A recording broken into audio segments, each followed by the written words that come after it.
जगाची हा माझा जन्मसिद्ध अधिकार आहे, तो मी मिळवणारच. सिंह गर्जन करून असे पटक्यानं ठणकावून सांगणार नाही. थोर देशभक्त लोकमान्य टिळकांचे विषयी बोलणार नाही.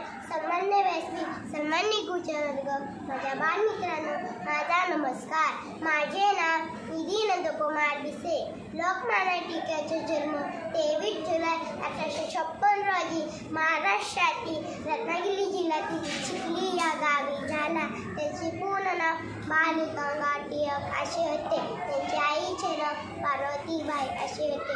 त्यांचे वडिलांचे नाव गंगाधर असे होते. लहानपणापासून हुशार होते. अन्यायाविरुद्ध पेटून उठणारे होते. एकदा वर्गात टरफले पडलेले होते. गुरुजी वर्गात आले.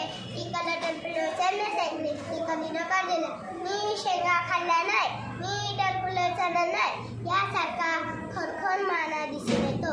लोकांनी एकत्र राहावे म्हणून गणेशोत्सव, शिवजयंती यासाठी कार्यक्रम चालू केले.